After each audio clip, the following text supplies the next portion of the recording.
عام وأنتم بالخير وحمانت حريحة قحوتية لدابي قيبة كمد عالم كسيوين لوجا إيدي مناسبة عيد الفجر dad badan ayaa u soo baxay meelaha salaada lagu oogo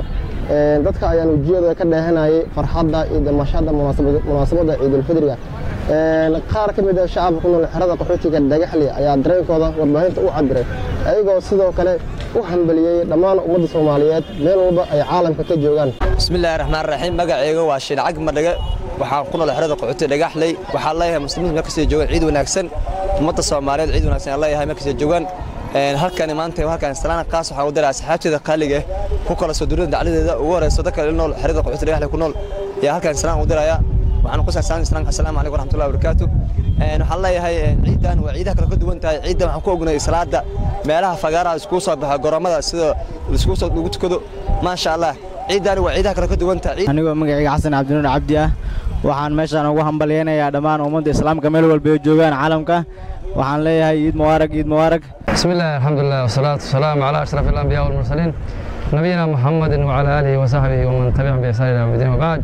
أحبتي الكرام ميل والبا جوجتان خيارتا علمada muslimiinta meel walba ay joogaan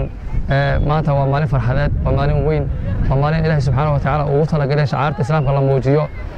dareenkanagu maanta aad u sareeyaa qof walba oo muslima meel walba uu joogo marka koobaad waxaan u hambaleynaynaa farxadda ciida anaga oo leh kullu caam wa antum bi khayr تقبل الله منا ومنكم صالح الأعمال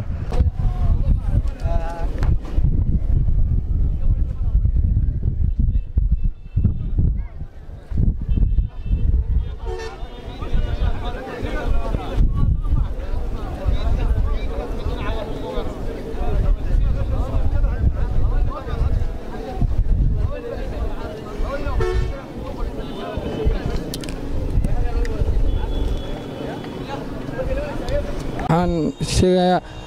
ummadda Soomaaliyeed meel walba adduunka caalamka ka joogan waxaan u tahdiyeenaa ciidul fidri taqabbal Allahu minna wa minkum salih al-a'mal Allahu akbar Allahu akbar Allahu akbar la ilaha illa Allah Allahu akbar walillahi alhamd dadka muslimiinta waxaan leeyahay kullu caam wa antum bi khayr taqabbal Allahu minna wa minkum salih al-a'mal Ilaahay subhanahu wa ta'ala sadan bari baan maartay cibaadaadkii maartay aan wadnay salaadii soonkii iyo tahajjudkii Ilaahay subhanahu wa ta'ala waxaan كبرنا بأسماء الحسنى وصفاته العلى إنه عباداتك نقبله حاول مسلمين إلى سبحانه وتعالى نصر التمكين إنه سيوم مال بيجوان وحن له كل عام وأنتم بخير وحاول رجينا يعني نقول لنا السن يوم عرفت هاي